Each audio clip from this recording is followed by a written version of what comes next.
teaching swimming, I could get kids into the shallow end, but the thing that they feared was the deep end.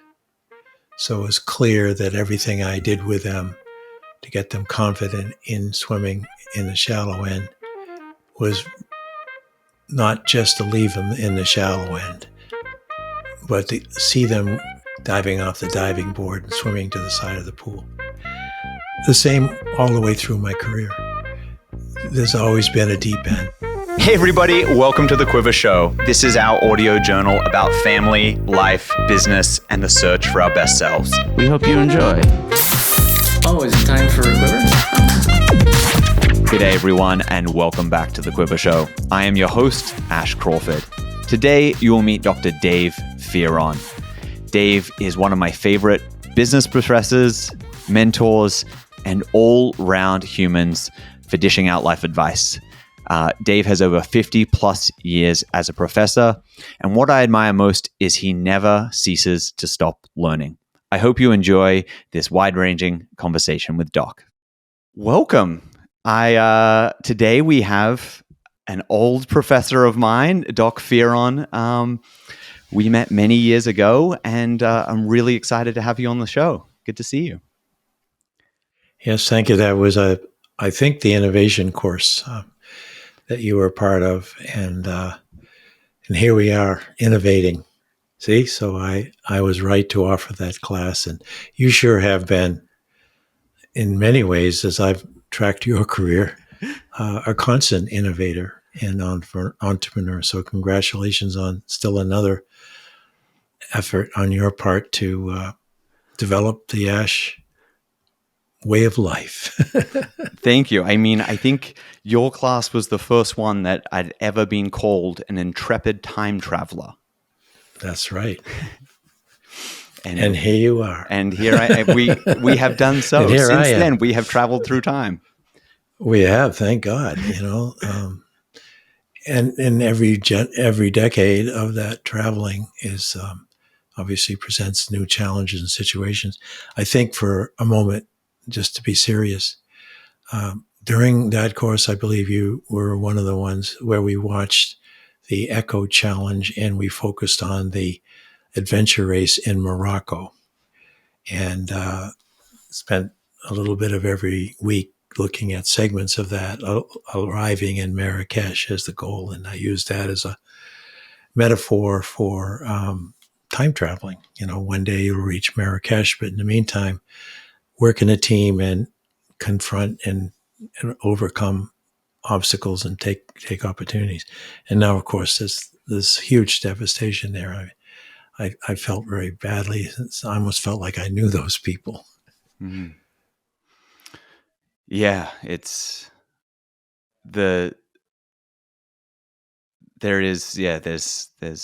things going on in the world that sometimes you need to take a deep breath and just, it's so, all right. I like to start with this question just because it's a little lighthearted and a little fun. If you had to write an online dating profile, briefly describing yourself and what you're about, what would it say? Well, let's see. For an 80-year-old man, it would be hurry up. Let's get the dating going. But I've been married for almost 60 years, so I would say, don't date me because I've been married a long while. But I would say, if I were to have fun with this, I would say, I am a very serious person who takes almost nothing seriously. Work with that paradox. That is awesome. And that is so cool. You said over 60 years. Yeah, almost. Well, we'll be 60 years in another year or so. And, wow. And known my wife since the 5th grade. So yeah, about 90% of our lives, we've been together in one way or another. Yeah. And it's not enough yet. That is. And you just got married, so you understand what I mean by not enough yet. I do. You'll never have enough. Oh, that is cool. Yeah, Heather and I got married about a month ago, and so Yeah. we're sort of at the other end of that journey. And I guess on that note, is there any advice that stands out to you that you could give to me in regards to that? Something about enjoying yeah. about a marriage to last that long, and yeah. Ooh, wow. Well, first make sure you've chosen the right person, whom you have, because you've known Heather. It's not a sudden let's just get married, see how life works. Knowing someone and being known by someone in advance is very important. But what I have learned is that while we have made many changes, locations as my career progressed and so forth, we're about the same people. We're both kind to each other, and the little things that are almost ritual are important in a marriage. For example, every morning I'm the one who gets up a little after 4 a.m. as I used to go to teach, and I bring up the first 2 cups of coffee. Now it'll be Quivr coffee, and that's just so important to us. Not the coffee so much. It's just that, look at me. I can climb a set of stairs with 2 cups of coffee in my hand after all these years, and other things like that. And then beyond it, there are always these big picture changes that you deal with, your health. We both had COVID in June, and it was really scary. And, money and, all the other things that hit up against relationships. So, don't just have habits together, make them rituals. That's my advice. And they'll last forever. I love that. And yeah, it's definitely something we've gone into conscientiously. We spent a lot of time, our wedding was actually right on our 5-year anniversary. So spending a lot of time leading up to it, trying to build a foundation of what our relationship would be. And both knowing that it's a lot of work. It's fun work, but it's work that we have to actively choose to do. And we're both in for that. So it's exciting. Great. So how do you like to describe what you do currently, or what you did professionally? Is there a way that you like to sum that up? Yeah. I made a good living, even in high school, compared to kids who couldn't make $1 an hour, and I was making $1 an hour teaching swimming. I've made a good living being present with people who are in need to see something ahead that they're a little nervous about doing, and then coaching, guiding, providing structure so that becomes less of a fear and more of a hope. And a concrete example, when I was doing that as a high school kid, teaching swimming, I could get kids into the shallow end, but the thing that they feared was the deep end. So it was clear that everything I did with them to get them confident in swimming in the shallow end was not just to leave them in the shallow end, but to see them very soon, in a few weeks, diving off the diving board and swimming to the side of the pool. The same all the way through my career. There's always been a deep end. As a college administrator or as a teacher, as your teacher, I didn't want people to fear any kind of future that would make them not want to be curious enough to sample it, at least. And so that's why now do I do this podcast, for the same reason. I think the deep end for folks who, for example, one I'll be featuring this week, one of your former classmates, maybe not at the same time, Mike Herzen, he's always been interested in motorsports. He became fascinated with BMWs and Porsches when he was 6 or 7 years old. And now he's well into his 40s, and he's driving again at Lime Rock. And but he gave up driving for a period of time. And so he had to kind of reteach himself to get up not only the money in the team, but to get up the gumption to go back behind a wheel and drive at 100 plus miles an hour. Now, I didn't teach him anything, but what I am showing the world, for those who want to listen to that episode, is how he never gave up his thing he loves, and he's making a larger life out of it than just turning a wheel around a circle. And I'm giving you a long-winded answer, but I did the same when you were on my podcast and you were just starting the cold brew brand, and I was so impressed with you and your brothers looking out at a very uncertain future for cold brew and or a way to market it. And now I'm drinking Quivr. So yeah. Good news to the world. Yeah, definitely. So that sort of leads into my next question. If you were to look at life and some of your work, and what is your hope, or what would be the change that you'd like to see in the world? Looking out and seeing where it's at now, what's the change you'd like to see in the world? My generation would say, well, we'd like things to go back the way it was for us, because it seems so good, so kind, and so supportive. But looking truly back to when we were kids, there was a lot of horrible stuff going on. For a quick example, I was a sociology major, and in the early 60s studying human behavior and organizations, and I was barely aware of segregation because I was up in Maine and we had no one to segregate, more or less. And it shocked me that there was things that I wasn't paying attention to. Once I was, then I grew in at least some wisdom and compassion.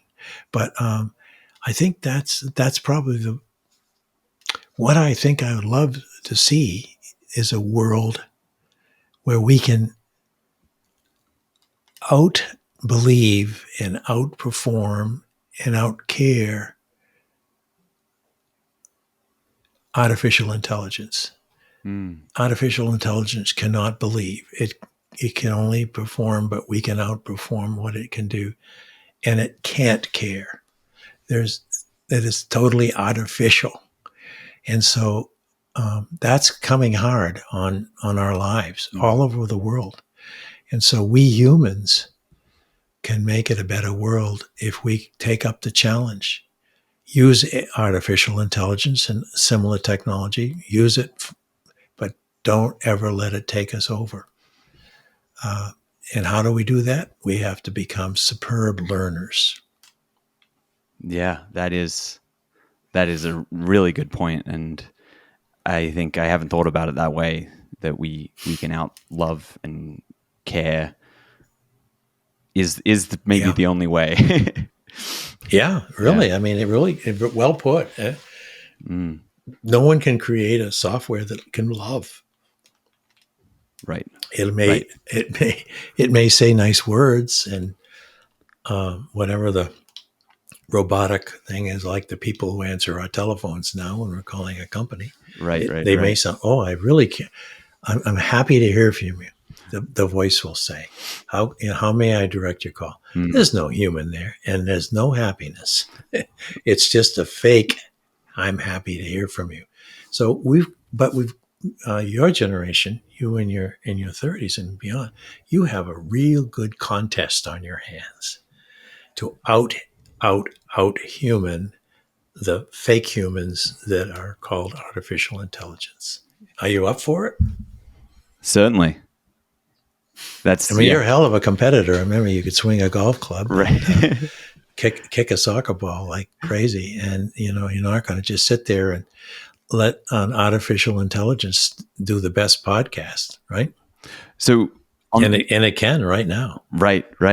So what's in fact, I'm actually not real. I'm a completely artificial robot. This is a deep fake of Doc Fearon. So on that note, what's something that I can do? Is it just being aware that to increase my kindness and gratitude? Is that it? Is it as simple as that? We just need to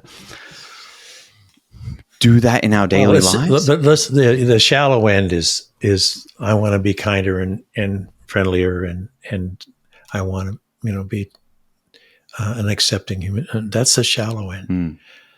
The deep end is being that way with people who are behaving horribly. And we all know people like that now, and we'll see more of that horrible behavior intensified as we get to the November elections. So that's a deep end I'm not yet ready for, right?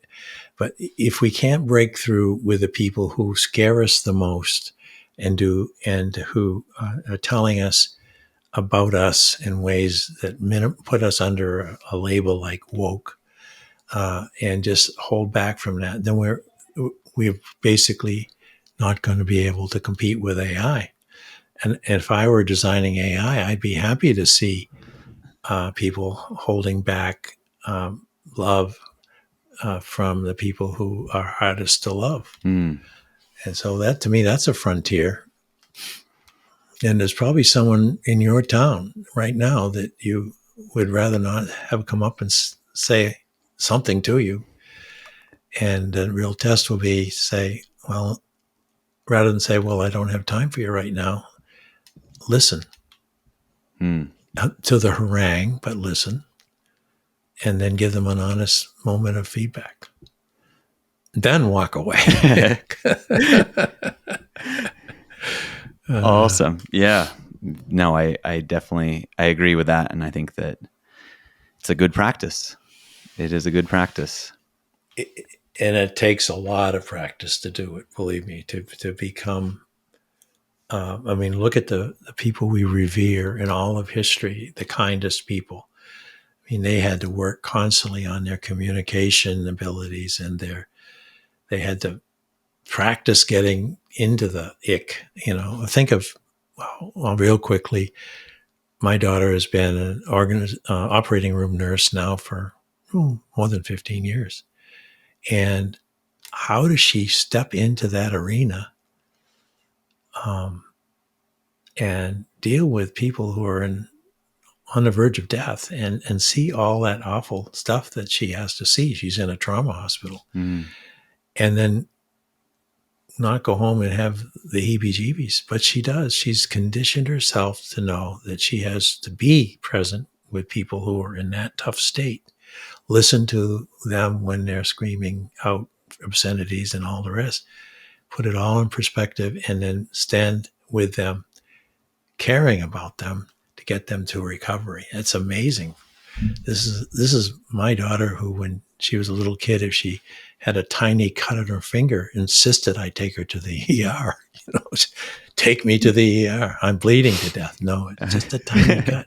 And now she's grown and learned how to do that. So it's learnable to be with difficult people in difficult situations, but you have to have a larger mission to do that. And I think the mission is, I want to be able to swim comfortably in a deep end. Right. All right. Changing gears a little bit here. What do you do to unwind, or a guilty pleasure of yours at the moment? Well, I'm barely ever have a drink, so I can't say that it's with an alcohol or any other substance for that matter, except maybe Quivr coffee. I like to listen to audible books while I'm driving on my way to the golf course or anywhere else. I like fiction writers, what they can do with their imaginations. It's, if you think about what someone who writes a full novel full of adventure and weird and happy characters and all the rest, and Stephen King, since I'm a Mainer, I'll mention him, who can help you visualize a kitchen implement and have it in your imagination be really, really scary. And it's just a blender. But what does it blend? So that's I guess it's an escape. It's fiction. Yeah, that's all good. I mean, good writing is just, it's one of those gifts it's wonderful. And in the past couple of years, I've definitely got back into reading a lot more. I was working on my sleep practice and trying to change and implement some habits that were induce better quality sleep, and reading has been one of those. So diving into some historical nonfiction and some just really good storytelling. It's been fun. That's it. Yeah, I think the human creature, if I've learned anything studying it since college and beyond, the human creature can make up a story, can remember something that actually happened, but only tell it in story form. If you think of everything, you can never describe exactly every little thing that happened in any given moment. So you give it a story. And once someone's hearing a story, they say, "Oh, I'm listening to a story." We love stories. And so even a podcast is a story. I believe it's a podcast episode is a story. Here's a story of Ash Crawford speaking with his very old professor, and they're talking about life and what we're looking forward to. That's a good story. It is. It is. When or where do you find your greatest sense of belonging? Well, it's funny. Through the pandemic, we've lost a lot of that, and I've been retired for almost 8 years. So where I used to have it would be, every time I'd step on campus, I belonged. And with the pandemic, we really haven't seen a lot of people. But recently, we reconnected with the Deering High School class of 1961, over 60 years, and more than 60 years. And we went up to Maine, Portland, Maine, where not just a usual reunion, but we went up because we all of us had turned 80, and a classmate said, "Let's have an 80th birthday party for all of us, and who can come." And we got together last month, had a nice dinner, and it was fun. And so my point about that is to say that was the strongest feeling of belonging. And then I went up last week again, my wife and I played golf in this tiny little golf tournament that came out of that dinner. And it felt so good. I was playing golf with guys I remembered from high school. And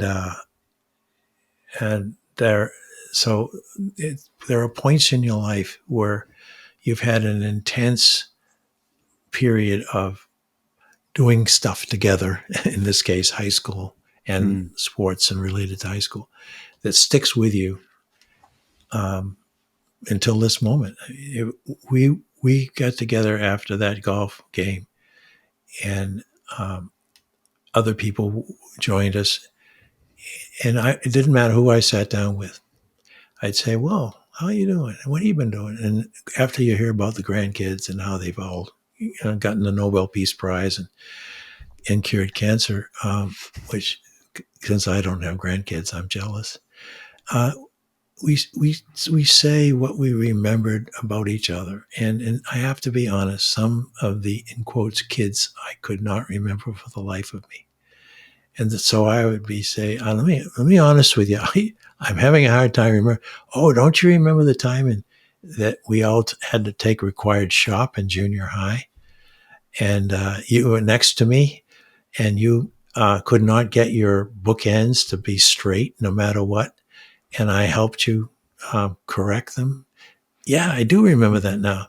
What are you doing? Oh, well, I'm a cabinet maker. You became a cabinet maker. I still have crooked bookends. Remember that moment? Yeah, so that's my point. Sorry for the long-winded answer. No, it's fantastic. It's really wonderful to hear. I guess a question that I haven't had written down here, but I was just thinking about is you've done so many things in your career, and I remember some of the stories you would tell, sort of personal anecdotes, whether they were stories or true about your business career yourself. How do you manage your time, or how did you manage your time when you were, on one hand, trying to build a business or an idea and balance that with sort of your expectation of where you wanted to be, but where you were currently at? And you know what I'm trying to say here is like the disconnect between, I feel like I could either spend 100 hours a week working on my various business outlets, or I could spend none of that time and focus on me personally, whether it's my meditation practice or my physical body or my social. How did you manage to balance those things, professional and personal? Yeah. Not entirely well, but I did, again, fortunately, my wife was always supportive of me having some form of physical exercise. So what I did after I had was a business professor in residence at Hospital for Special Care right near campus, I helped them design aquatic fitness center for people who weren't going to go to Planet Fitness ever. And that was our mission, to have a place where people whose bodies weren't perfect, to feel comfortable. And we had a great pool. And I did some research, and we found that the water aerobic movement was just taking off. This is late 90s. So I started water aerobics as a learner, not as a teacher. And I did it for 21 years until the pandemic. And then the pool shut down. But every 3 mornings a week, I was in that pool at 7 a.m. doing the motion. And believe me, that made a huge difference in how I felt when I went into the classroom, a little later that morning, and then worked at night to prepare my next module, as also working on a book and also figuring out a side hustle, because I liked to know what it was like to be an entrepreneur. And so I had a couple of side hustles. One or two worked out. I didn't make it much money, but I always I had a more than vicarious feeling of what it like for you, for example, to take a product idea and bring it to life. So, and I did a lot of volunteering that helped start the Connecticut Social Enterprise Trust for social entrepreneurs back when no one even knew what that was. So I love being on the cutting edge. And in a way, when I started podcasting with Peter Vaill, I remember Googling how many podcasts are out there. There's about 800,000 in the world. It's probably closer to 20 million now, because people have found out how to do it and how satisfying it is. So it was cutting edge. The book that I have now is digital. It can only be read online, and it has features that I don't believe any paper book ever had. Every one of the conjectures or little chapters in that book has a set of links. So we can link to a video, we can link to an episode of my podcast, we can link to an article that Peter wrote or I wrote. and that linkable, similar to what we had with Blackboard, can take someone a lot further on any one of the ideas and those conjectures if they choose to. But the fact is, there aren't many books out there with that kind of feature. And so I'm happy to say I'm on the cutting edge. Yeah. Sometimes I need a Band-Aid. Rush you to the ER for that cut. It can smart, yeah, because I still can't get people to picture how they're going to. I mean, everyone's had Kindle experiences now, but this is different. Yeah. No, that's wonderful. What are you currently grateful for? Well, the other day I was on the golf course, and a person I hadn't known before joined me. You know how you let people come along if it's a little crowded, and about somewhere down the fairway, we were fairly close. Balls had landed very close, and I said, "Oh boy, I'm feeling a little stiff and sore today." And I said, "It must be my age." And the guy looked at me and said, "What's your age?" And I said, "I'm 80." He said, "No way." This guy was probably in his 60s. You couldn't be, you don't look 80, you don't sound 80, and you moved along pretty well. So that's what I'm grateful for. I don't care if I look 80, and that's not it. It's that I don't give off the sort of sagging vibes of someone who's giving up, as I was saying facetiously when you asked me for my dating profile. Yeah. I'm saying, don't hurry up because I'm dying. I'm grateful that I am not dying, and most likely won't for maybe many years. So that's a fundamental gratefulness. That's awesome. Yeah. I mean, I think that I forget where I read it or heard about it, but sort of the idea of your spirit age and what you feel inside makes such a big difference. And you definitely give off a spirit age that is definitely not 80. Well, thank you. Thank you. I'm happy to hear it. Yeah. How and why are you optimistic about the future? Well, I keep going back to my childhood, but that's sort of where we get a lot of our analogies. When I was a kid, on Saturday we'd have 2 features at the Cinema Theater in Woodford's, Maine, and some cartoons. And most always, one of the features would be a cowboy movie. This is the 50s. And there would be bad guys and good guys. And it always looked like the bad guys were going to win. And then something heroic would happen and the good guys would win.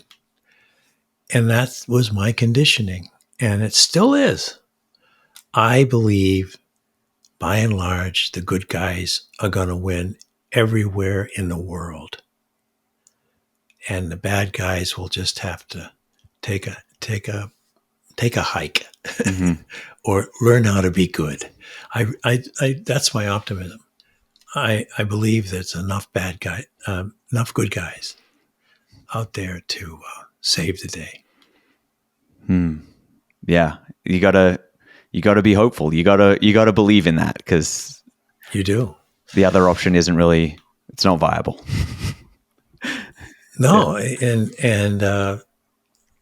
if I ever went to one of those movies and the bad guys won, which of course they do now in the movies, I would have been really upset. I would have run home and crying to my mother and father and saying, "No, the bad guys won." And they would say, because they'd been through the Depression and the World War, they would say, "Oh no, the good guys will win. It's just not happening at the moment." They always believed that the good would prevail. And that was my conditioning, and that's the way my two kids are living their life, and hopefully many of my former students. Yeah. So you know a little bit about me, where I'm at right now, my entrepreneur journey or my personal journey. What book would you recommend to me to read next? Can be Wow. on anything in life. What do you think that I would get the most out of at the moment? I'm facetiously thinking I should say On Practice as a Way of Being, my book. But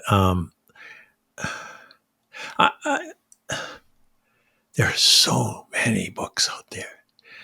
I would suggest pick up something by Charles Dickens.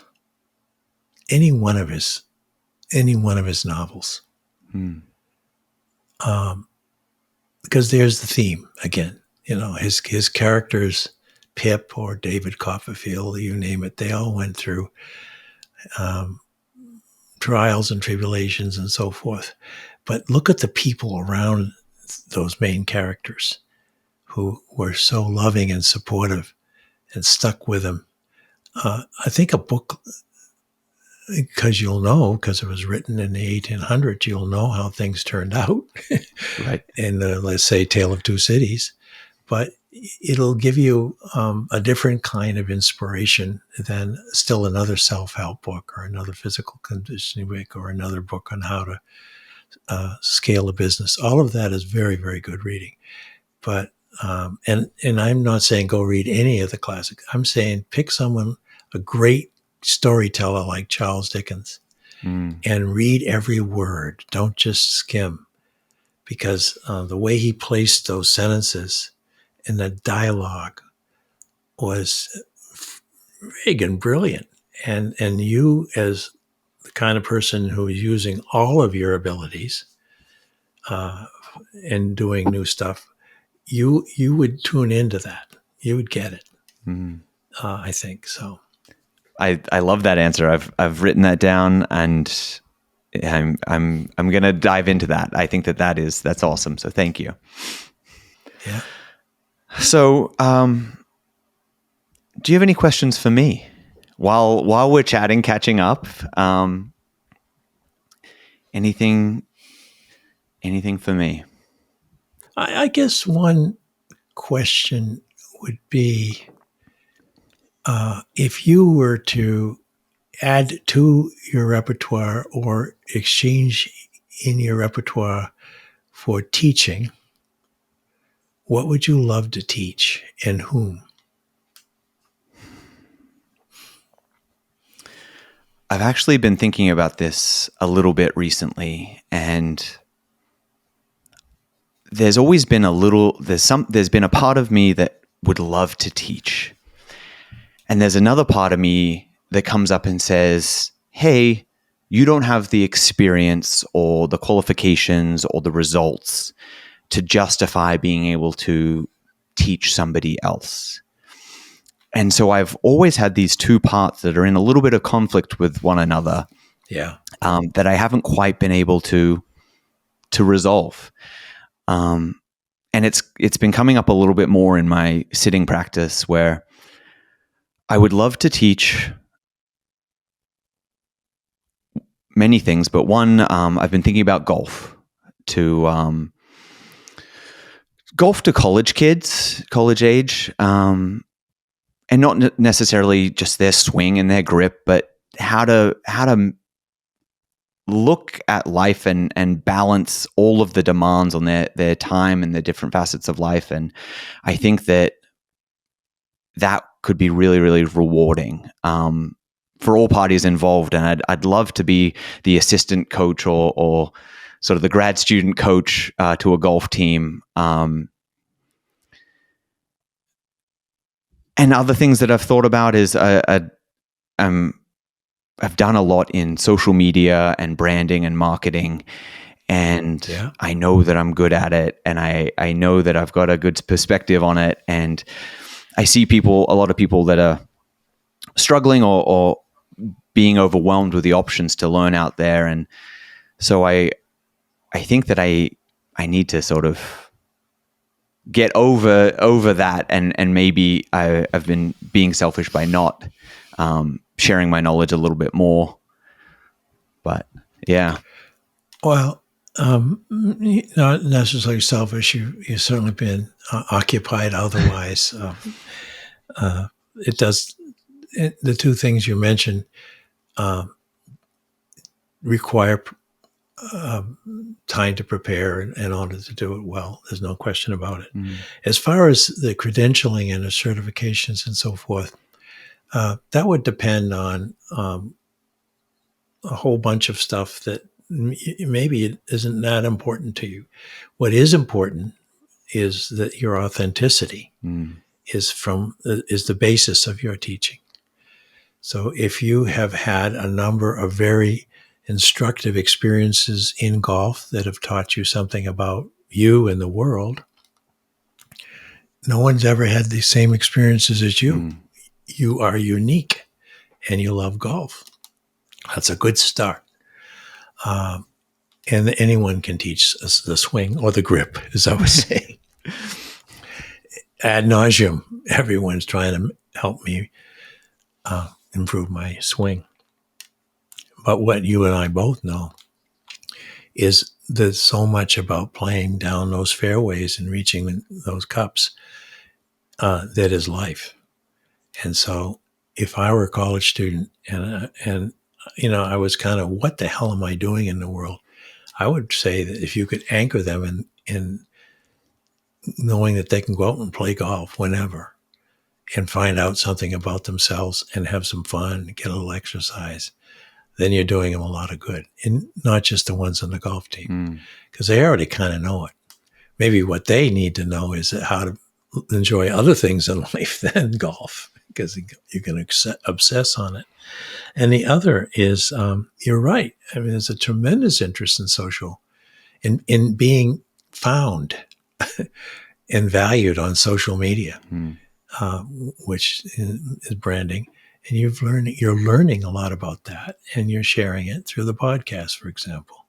It's not, this is the Ash Crawford show. Here are my 5 lessons today on social media, but I am experiencing another dimension of social media, and I'll give you a little feedback that I'm learning from time to time on my podcast. So maybe you want to make maybe you're doing it, and I should know that.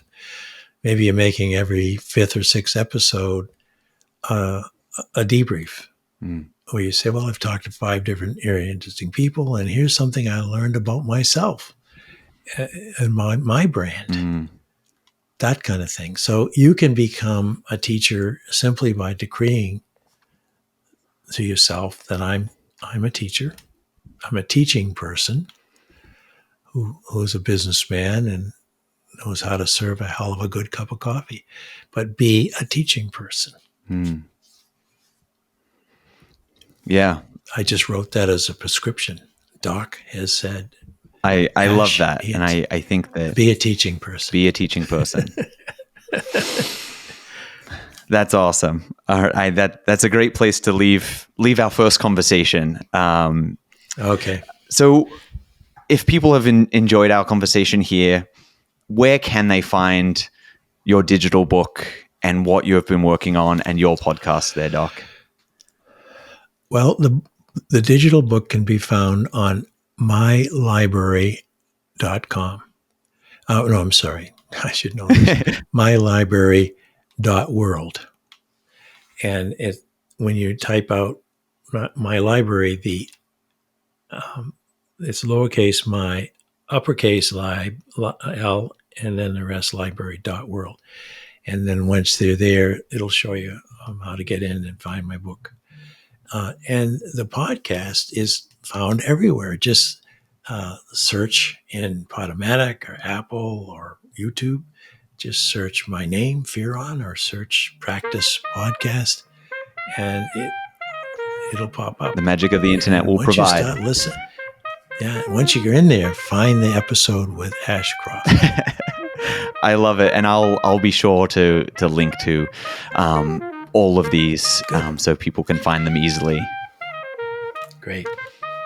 Thank you so much for taking time out of your day. I really, really appreciate it. And I always really enjoy our conversations. Thank you. You've honored me. Hey everyone, Ash here again. Just wanted to say a special thank you and offer you 20% off everything over at drinkquiver.com. So if you're interested in any of our coffee and teas or apparel, use code podcast at checkout for 20% off as a little thank you for listening. We'll see you next time.